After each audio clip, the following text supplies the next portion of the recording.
Hello there, this is Julia Leggett Art. Thank you for joining me. Today I'm going to do a quick video on the March block for Roxy's Journal of Stitchery. I've already had a look at some colourways and little bits of scraps of fabric to use because this time we're using just bits of I suppose upcycled fabric that we've got, and we're going to add a butterfly. I'll show you the bits that I pulled out ready, and I thought I'd go a little bit more neutrally this time.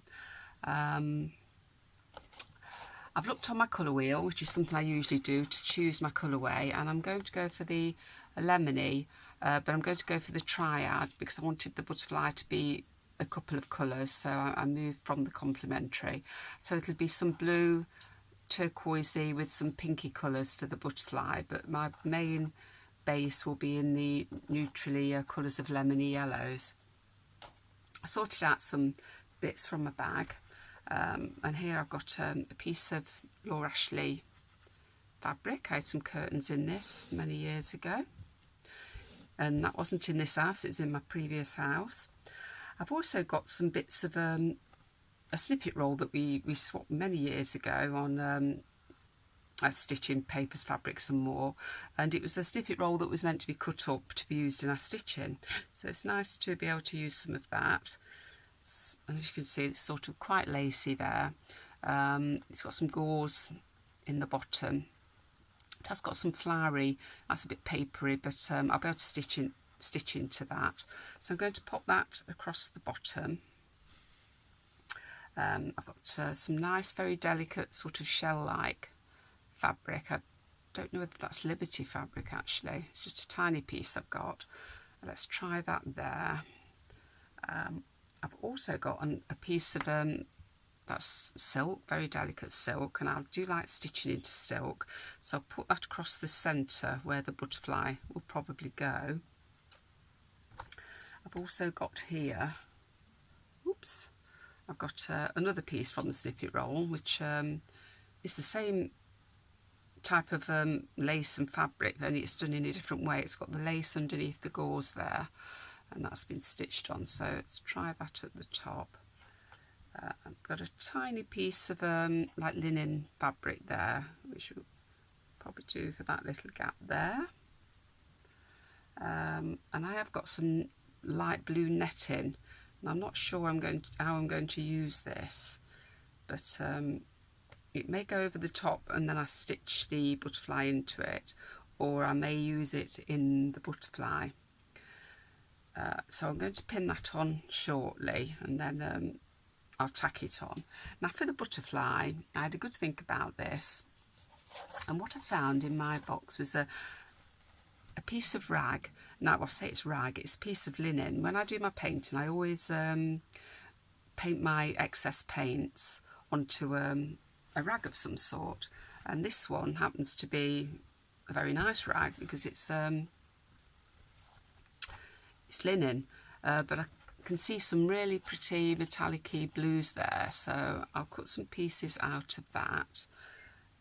But there's lots of different colourways. There's a little bit of pink in that bit there, so I'm going to make a butterfly up with this fabric. I haven't done that yet, but I will show you that when I've done it and pinned it on. So I'm looking forward to doing that.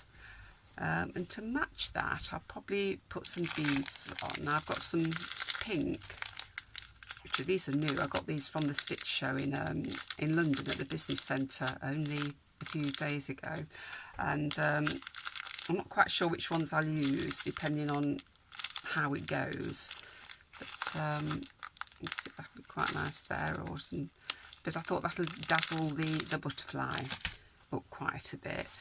Now I need to choose some cottons to stitch with, so for the base I'm going to choose some of the lemony colours. Let's have a look what I've got here. I do have some very fine wools, so that's quite nice, so that would go well. This one I found out the other day, this is a vintage wool that was dyed. I picked this up at a flea market, but this was actually dyed by somebody in the 21st of March 1982, and it's been done with onion dye, you can see that there. So I thought I'd use that. So it feels nice and the colour goes nicely with that. And what other colour shall I go for there? Let's have a look. I think we need a mustard. So I think a mustard, because if I'm looking, it's probably a little bit out of my colour range, but I'm going down into the lower colours. For my butterfly, that's like a pink pearl. I'll go for that. I do need some turquoisey colours, so I've got some turquoise pearl, which will look beautiful on that for the butterfly, so we'll have that there. Let me see what I've got in a pink. Oh, that's a bit thick. Let's have a look. I've got lots of trays of colours, and I quite like the look of this one because it's variegated, and this one is actually a linen thread that I put in there, so that would be nice as well. And what else should I go for? I think a grey colour would be nice, if I can find a grey.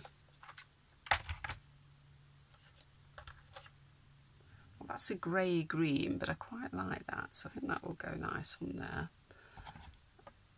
And gosh, I always like just a plain cream, so this is another pearl. It's a DMC pearl, both of those are, and that adds a little bit of texture. Gosh, it's hot up. Oh, this is nice. This is a thicker pearl. This will look nice with the butterfly, and then I think I've got quite a few for the butterfly there, haven't I? Maybe a darker, quite a few pinks and blues there for the butterfly, and that would be quite nice with the sparkles then. And I think I've probably got enough of the colours for the base colour there as well. I may add a couple more, but they'll definitely be on the same colour theme there. I may use something slightly lighter than that mustard. It might be a little bit dark. Might change it for that one. Yeah, I think that's better. Okay, so once I've done a little bit more, I'll show you again. Thank you for watching. I'll see you again soon.